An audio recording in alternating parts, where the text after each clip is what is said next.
What was your favorite part of it? Well, it was exhilarating to spend nights alone out there in my small tent.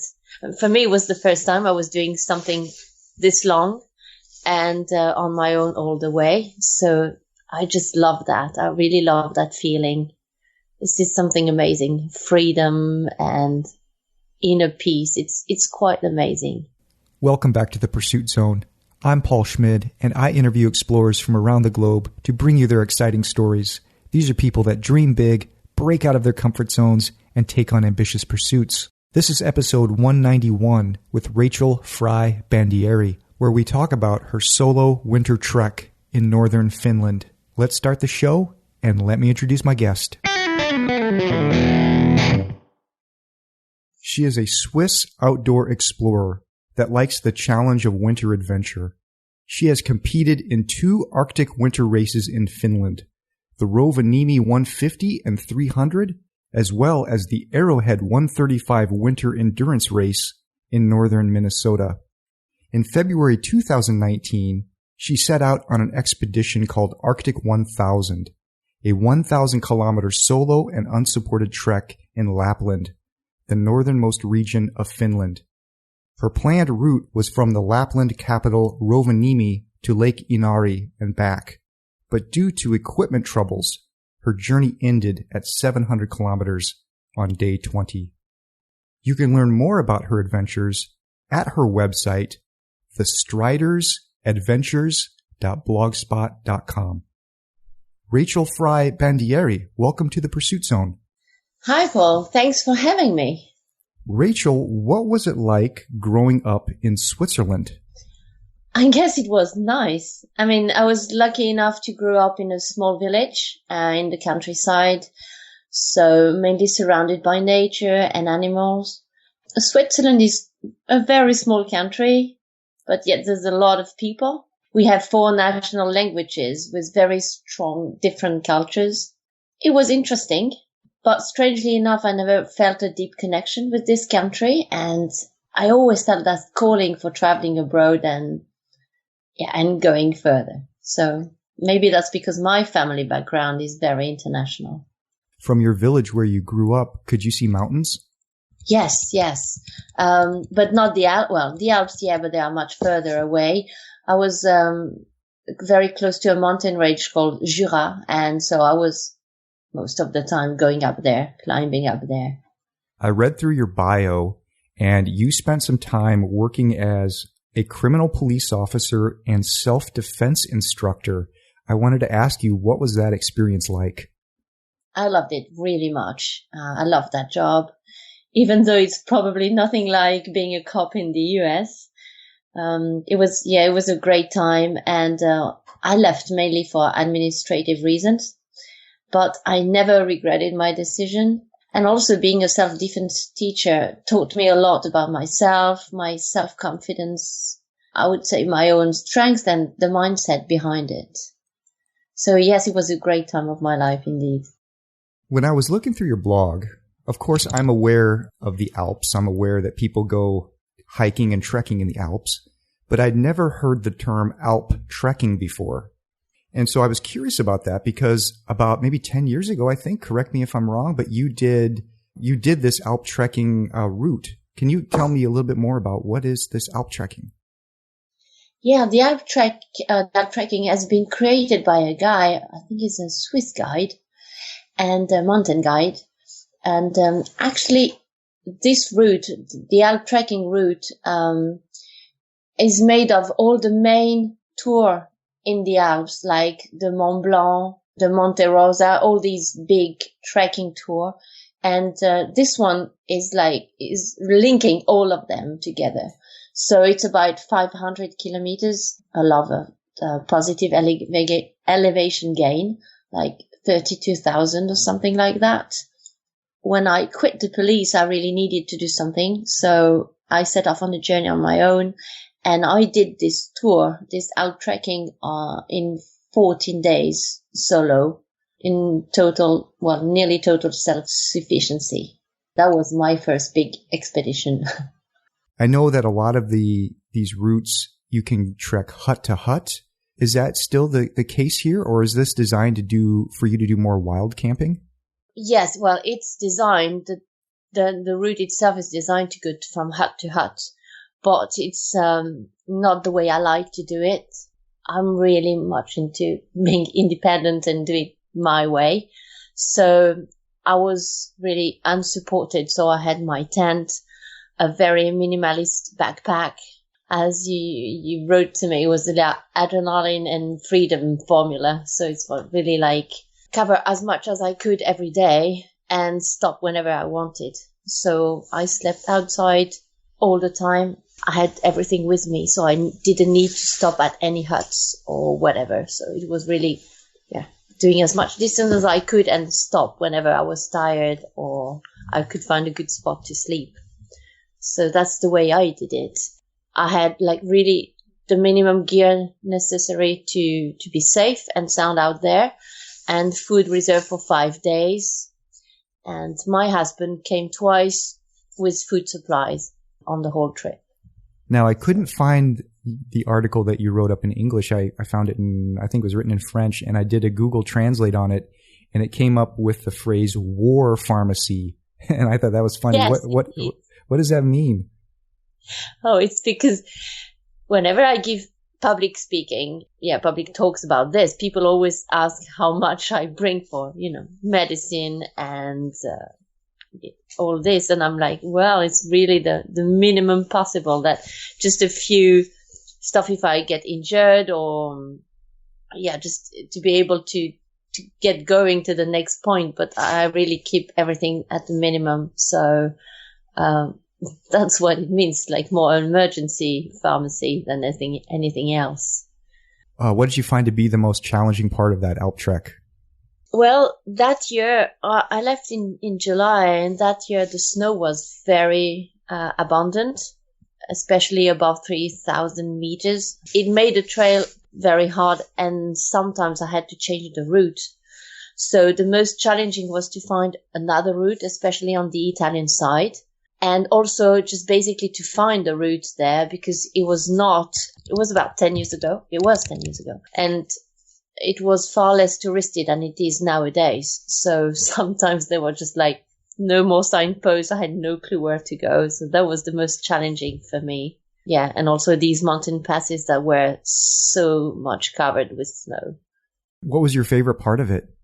Well, it was exhilarating to spend nights alone out there in my small tent.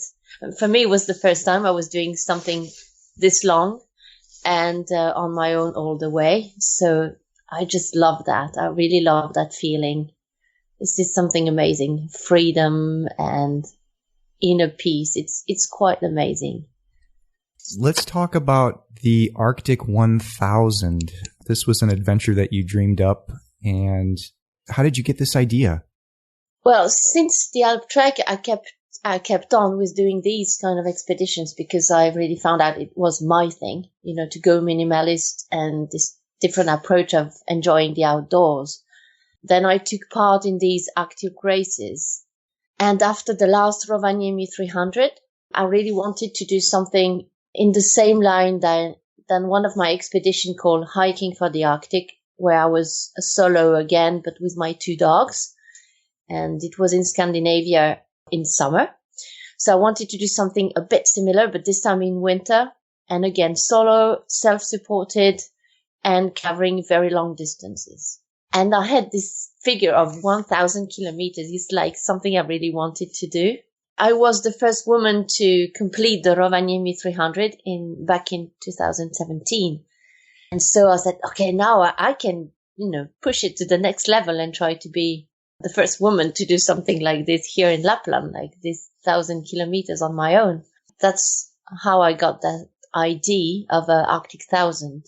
But actually, my Arctic 1000 was based on a challenge called the Lapland Extreme Challenge that has been created by Alex Casanovas. Is the guy behind the Rovaniemi races. I took his idea of these waypoints in order to make my route of Arctic 1000. But in the end, I just end up doing my things and I just quit the initial route I planned. What was your initial motivation to get into doing those Rovaniemi races? That's a good question, because actually I got into them by accident. I mean, a friend of mine told me about them and he entered the Rovaniemi 150. And I was like, oh, wow. I had been to Rovaniemi the first time and I was like, wow, this is amazing. I love this place and I would like to go back.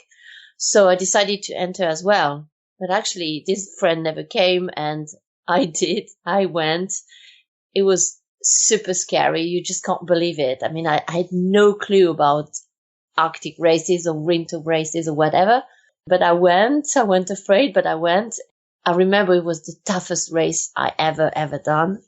I loved it so much that 2 years later I entered the 300 and finished as well. So yeah, winter. I love winter. I love the snow. And if you're not scared of being alone for hours and hours, these races are amazing. I think for me, that's the scariest part, being out there in the cold, in the dark, by yourself. It gets really weird. I think on the first Rovaniemi 150, the night was hard, not because I'm scared of the dark, but it's more because it's so long and you're like, I mean, you can't see much. It's just snow and forest all around you, or lakes, these long lakes. So that was quite scary. Well, impressive. I think that's more the word. But then, it starts to be daylight in the morning. This is just amazing. And it makes you keep going and going. Actually, the more I do it, the more I like it. And now I enjoy doing it overnight even more than during daylight. There's a kind of calm and I don't know, things just go easy. So now night times are my best time. And I often keep walking until late at night because I really enjoy it. But some people just can't stand it, and being alone for them is the biggest challenge because you really can't see, or you don't see anybody for hours. And on the first Rovaniemi 300, I didn't see anybody for 2 days. I mean, it's a race. It's not like Arctic 1000 where I was alone for more than this, but I knew it. I was prepared for it. So yes, Arctic races are quite special. How much preparation did you have to put into your Arctic 1000 challenge? To be honest, it's a lot. Since I got the idea, it was last March, so about 1 year ago. I've just been working on it nearly every day. And it takes a lot of planning, of preparation, of training. I had to find all the gear, the specific gear for that expedition, because it's so different from the Arctic races I've done. I had to find the route and the good maps. It was a lot of searching to get the right things or the way I wanted to do them. So I got information from the web, on some blogs and some groups that I follow. I also got some advice from friends here in Finland because it's quite specific. You find a lot of information about Alaska and the US, a bit more about Norway, but there's not so many people who've done things like this here in the north of Finland. So the forest is a bit different, and these friends helped me figure out some of the specific points. I also came in June for 1 month for a scouting trip. That was with my 2 dogs and my cat. And we came all over from Switzerland here to meet some locals, to check some of the places I would go through, just to see if I could get any food out there or what it was like. For me, it's a bit easier when I'm alone for such a long time to know where I'm going to get to in the end, just so I can have an idea or I can imagine it when I'm walking. And as I finally decided to come here all winter, so to spend much more time in Finland than just the 2 months of training and the expedition, I had to find a home and a place for my horse, because my horse is here in Rovaniemi as well, and then organize the whole trip. So it really took me a lot of time, a lot of organization. Well, the whole thing was just amazing, really. All that travel, of course, adds up into your budget. But if you could subtract let's say that you just already lived in Finland and you didn't have the travel expenses, what kind of a budget do you need to have to do like a 20 or 30 day trip and buy your polk and all that sort of thing? I think you could do it with 10,000, 15,000 euros. if you really keep it to the expedition itself, because there's still a lot of gear to get. And yeah, I guess 10,000, you should be able to do it. Okay. Wow. But the budget was over. Yeah. Because, once you're out there, it doesn't cost much, but it's all what comes before and getting the right gear. Even keeping it minimalist, it still costs a lot. Yeah, that's much more than I thought it would be. So unless you live in Finland and you already have all the gear, it's going to be expensive. But if you do have that stuff, then I think you could maybe do it for several thousand euros or less. Oh, yes. Then yes. Because if you have all the gear, you just need to buy the food, actually, because that's what costs, and some petrol and fuel to get your stove going. Then it doesn't cost so much. But it's getting all the right gear. For me, it was also, all these expenses related to the travel, and that was coming before that. That cost a lot. What is Rovaniemi like? Rovaniemi is such my town. I love this place so much. I'm not sure I'm very objective, but it's a small town. I mean, it's the capital of Lapland, but it's really small. I don't even know how many inhabitants there's here, but it's quite small. There are many rivers, actually 2 big rivers crossing through the town, and it's small, so you're very quickly out there in the forest or in the Tunturi, which are the small mountains around the city. So it's just an amazing place to train, because from my place I can go directly to the river, or I can go to the city center at the same time, or further up in the mountains. So it's just a lovely place. And when there's not so many tourists, it's really lovely and a lovely place to live. So I love it. Since the first time I came here back in 2012, now I start knowing the place pretty well. So tell me about how the gear that you have and how you're ready to set out on day one. I mean, what do you have? Tell me a little bit about your polk and tell me about your ski setup. On day one, because I live not far from the center, but not so close, some friends took me to where I wanted to start this challenge, and it was on the river in the city center. And with me, I was taking this pulk that I call Gungnir. It's a Viking's name, because she's so heavy. I had to find something, a good name to make it, or make her, because it's a woman's name, to make her a bit more friendly. It's a fjällpulken, and it's made of fiber reinforced polyester.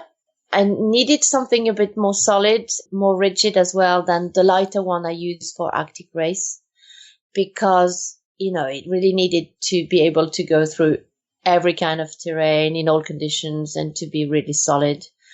I also wanted it a bit longer, but not too wide, so it's easier to go through the woods, and it's easier because it's the same width that my skis are. I'm really happy with the choice of this polka, this sled. It's really good. It was heavy because of the food I had to take, because I had food for about 15 days in a row, so that's a lot of food, especially with the temperatures I was facing and the effort I was doing. So the polka is about 45 kilo. I'll let you turn that into pounds. That's about 100 pounds. Well, for me, regarding my weight and my shape, it's pretty heavy. It was okay on icy roads, but when I was in the forest with deep snow and I really had to drag it, that was hard. Luckily, I had so much training before, pulling this tire for many, many months to really get into shape, or, strong enough to drag this polka. But still, it was heavy. Now, regarding my skis, I chose the Madzus. Madzus is a Norwegian brand. They are quite long, but not as long as the typical Finnish forest skis that are more than 2 meters and 50. Yeah, 2 meters 50 long, because that was too long for me. So I took pretty long skis, but especially very wide. So I was able to go in deep snow, still having this polka behind me. And I also put skins under the skis for better grip on the uphills. With the skis and skins, I was really happy, but just the bindings caused me really severe issues, and on that one I didn't choose well. Well, I was recommended these bindings, but definitely that's my biggest lesson. They were not good. not good enough. So what do you have for a tent? I had no tent. I went just with sleeping bag and a bivy bag. And there's a reason for that. It's because the kind of terrain I was going onto made it hard, not easy to set up a tent every night. As I'm alone, everything takes more time, and I know I keep everything as easy and simple as possible for me. So the bivy bag was the best solution. You know, whenever I was in the forest, I could just dig my hole in the snow as I usually do, set up my bags and everything just in a few minutes, and that was so easy. I don't mind sleeping outside like this. And also I had planned to stop at shelters or to make it to some shelters that you can easily find in Finland whenever the weather was not so good or it was like snowing heavily or very strong winds. It worked well. My first sleeping bag has an issue, so I was so lucky that I was able to change it halfway. Otherwise, yeah, I was happy with this sleeping bag and bivy system. Just so easy. And what kind of a cooking setup do you have? What kind of stove? I have a Primus, the multi-fuel, because I can use it with basic petrol or whatever kind of petrol I found here. I had enough petrol in advance, but if I ever needed some more, I could easily go to stop the snowmobile and ask for some petrol. So that's the best way. And it also stands such cold temperatures. Yeah, I needed something very reliable. So that's the stove I use. Like how cold were the temperatures you were experiencing? This winter's been really weird. So I was here to train for cold temperatures and they didn't come before I set off on my expedition. But then they went for about 10 days well below minus 20, and many nights were below minus 30, 35. So that was really cold. For 10 days in a row, it never went above minus 20, 22. I had the cold I wanted. It was cold, indeed. You have your polk. You're hauling a lot of food. What is the food? What are you eating? Mainly nuts and dry fruit, chocolate and meat jerky during the day. And I have freeze-dried food in the evening. For breakfast, I have some homemade granola where I've added a lot of fat and, as much calorie as I can. I calculated about 5,000 calories per day, but I actually didn't eat that much. I couldn't eat that much. Well, I lacked some calories because and in the end I felt that, I was losing some power because I was losing too much weight due to the effort, the temperatures and, not being able to eat enough. This is quite tricky. I still have to improve this. I know. I have something to figure out for next time. That's good. So what is a typical day like for you? Do you try to keep to a schedule? And what do you do like when you wake up in the morning? I'm very army style girl when it comes to these kind of expeditions. So I have a very strict self-discipline. I always wake up very early. Here the daylight is bigger, longer every day. So I was trying to get ready with, packing all my camp before 7 a.m. And usually when I woke up, I was getting ready and everything inside my sleeping bag and usually having some nuts and hot tea even before leaving the sleeping bag. And then I would just get out, get ready, pack and go. And only later I would have some breakfast when the temperatures were a bit warmer, or at least I could, stand in the sun and get a hot tea without it to be frozen even before starting drinking it. And during the day, I just do very short breaks. I keep eating like every hour or even 30 minutes, every 30 minutes, and drinking also very regularly. I never stop longer. And I was skiing and walking from about 7 to 7 p.m. Long days. But the distance I wanted to cover were long, were big. And some days were really good because I was on icy roads or very good tracks, or the snow was in, good condition. So I was skiing or walking fast. And some other days were so hard, far more difficult. And like one day, I think I only covered 20K. I just couldn't do any more. So days like that were much harder.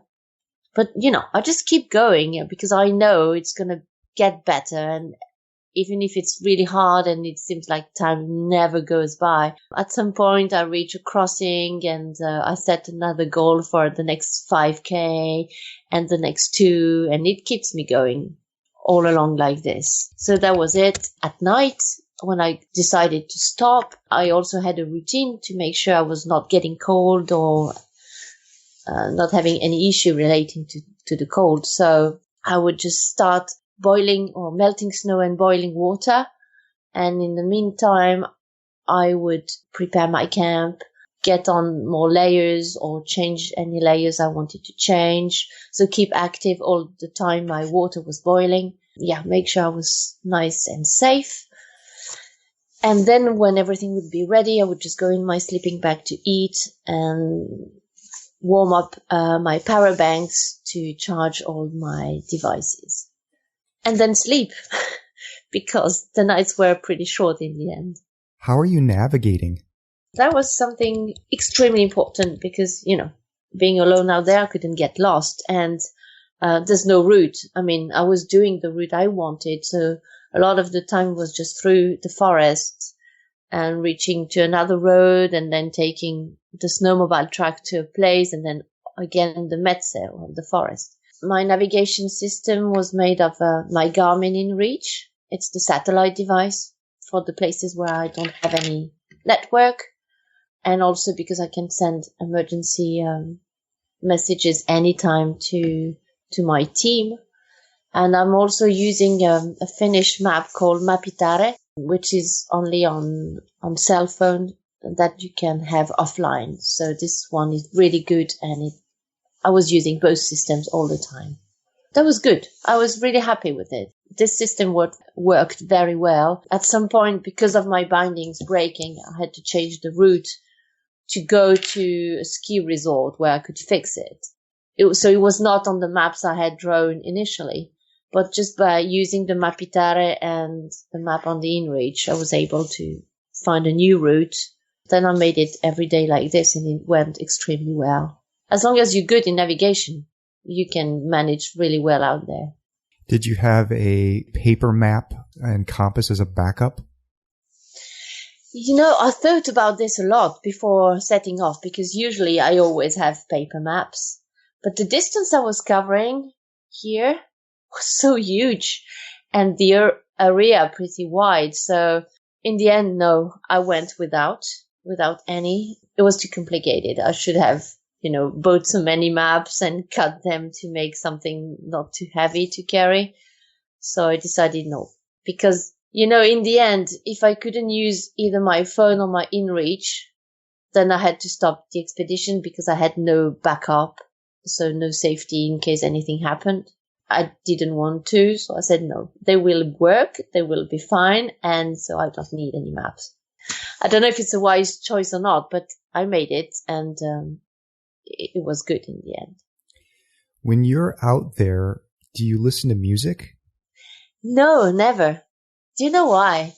Because I like to listen to nature, and I feel like if I listen to music there, I'm cutting myself from a certain kind of experience. Because normally I love music and I listen to music nearly all day long, but out there, never ever.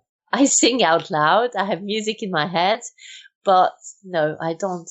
And I really need to be in touch with everything that is around me. I need to hear the sounds of nature, the birds, because it gives me so many information that I would cut myself off if I have music.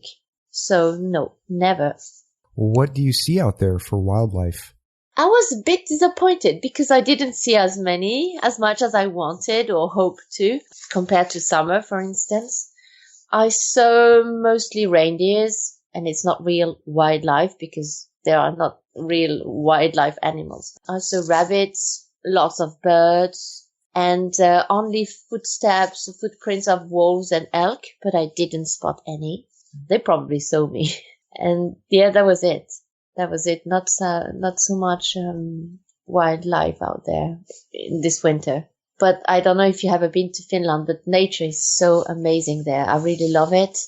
And the forest is so typical. It's made of pine and birch trees. And the more north you go, the more sparse or small the trees become. And around Inari, Ivalo, really the further north I went, it's very hilly. There are lots of lakes and rivers. It's beautiful. It's really beautiful. The snow is just white as you can just dream of it. The colors of the skies are impressive. So it gives me a lot to see every day. And that was an experience in itself. What did you find to be the most challenging part of this expedition? Well, despite fixing on my gear issue with these ski bindings, the long distances in deep snow on the days where it was overcast and windy, that was really hard. It was hard mentally speaking, because of course the physical effort is huge, but for me the mindset behind is much more important. And if I feel, if I have this energy or this happiness to keep skiing and walking, the effort doesn't matter. But some days it was like so long and never ending, and that was really challenging for me. And the other part, but that's more on an emotional standpoint, we had all this virus issue in the background, and I got some news from home that were not so good. So from home, I mean in Switzerland. This was also challenging because I had to take all this information and still keep going. And at some point it got really hard. So that's for the most negative side, I'd say. What about your favorite parts, your most memorable parts? What do you remember from being out there? There's something that just come up to my mind is some views were just stunning, really stunning. And there's a section between Saariselkä and Ivalo. It's in the north. That was just amazing. And that day felt awesome. And I can still, really feel it. The light was amazing. It was a beautiful sunny day. And it's very hilly. And it was just like white and this color in the sky. And that was amazing. And the snow was so good. I was skiing fast and it was fun. So I really remember this. And there's also the part on Lake Inari, because it's a huge lake. It's really big. And they say it's the cleanest in Europe. I don't know if it's true, but probably. And the atmosphere on this lake, I spent a day and a half just crossing the lake. And that was something very special. I loved it. I really loved it. I think that's the two things I remember right now. At Lake Inari, is there a little town there? Well, there's a town before that is called Ivalo. And actually, Lake Inari end up into a river called Ivalo River. So there's Ivalo on one side, and on the other side where I went is Inari, the city. Well, city. It's a big, no, it's a small town, very small town. The Sami culture is really strong in around Inari. So it's also a different kind of place, and the reindeer culture is really strong, and the herders are really the main population out there. So I really enjoy getting there. At this time of the year, there's more tourism than the rest of the time, but it remains really small and very specific. Beautiful place. If somebody discovers your blog and sees the story of this Arctic 1000 and they want to try to repeat what you did, what advice would you give to them? Well, guys, be very well prepared, because conditions can change so much from one year to the other. Like this year, there was a lot of snow, and that made it hard. But some years there's not so much, but it can be even colder for a longer time. So just be prepared to be alone for many days in a row. I would just say, yes, go for it. I mean, go for it if you feel like it. And if you're willing to listen to nature and understand it over there, it really will take you on an amazing journey. It's an amazing country. I mean, it's something amazing to do. So yeah, go for it. And and I'll be happy to help. We never know. Part of, I think, what you try to do with some of your adventures is to support some wildlife charities. Can you explain a little bit about that? Well, since I did the first Rovaniemi 150, I was doing it to raise funds for different wildlife charities. And for this one, I also wanted to do that because it gives me a bigger purpose. And as I love nature so much, it's my way to give something back to it. So this year I was running for one wildlife park in Finland and the other one in Switzerland. And both of them have similar missions regarding wildlife, endangered species, and teaching people about local wildlife. But unfortunately, it's been a bit of a strange year, and so I haven't been able to raise the funds I wanted for them yet. But I'm not losing hope because it's not finished, and I can still give speeches, or there's different way I can raise funds for them. So it's my aim during this year, the coming year. Rachel, what's next for you? Actually, as it's a bit of an unusual situation, right now I'm in Finland and I don't know until when because I can't go back to Switzerland. Everything is closed anyway. I'm taking this time to enjoy the place here and finishing up my book, which is called An Adventurer Quest.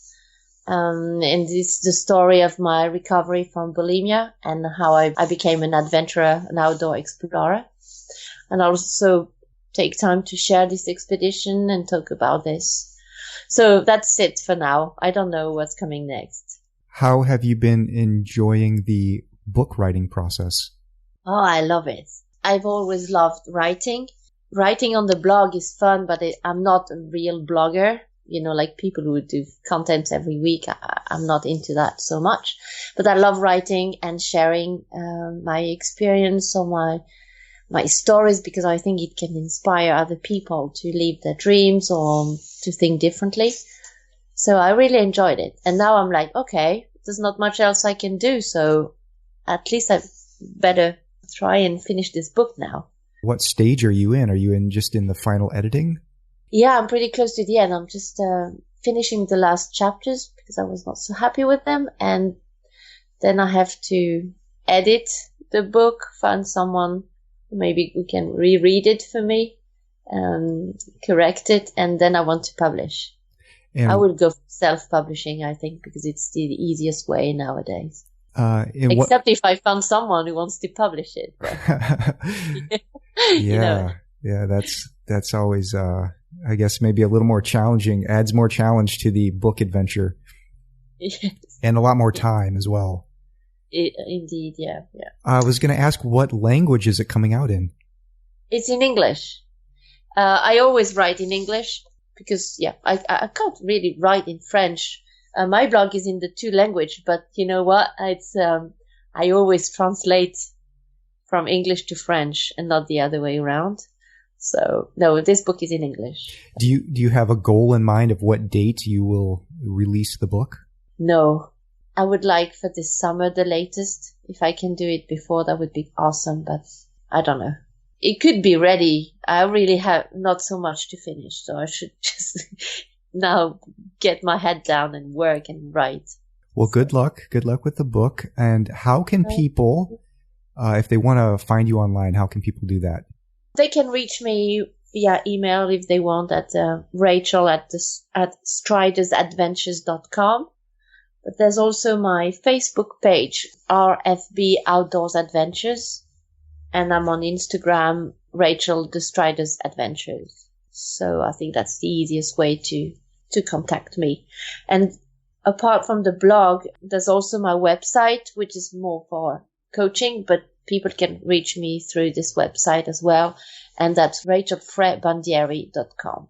Rachel Frei Bandieri, thanks for coming on the show, telling your stories. And again, good luck with that book. And hey, when you get done with the book, why don't you send me a note and I can post it on my Facebook page and help you get a little publicity about it as much as I can on my small little Facebook page. I'd be happy to do so. And best of luck to you in the future. Oh, thanks so much, Paul. And thanks to you and also your blog and everything. Thank you so much. Thanks for listening. You can find this episode, as always, online at thepursuitzone.com/TPZ191. That's TPZ191. The best way to support the podcast is to subscribe and be sure to share this episode with your friends.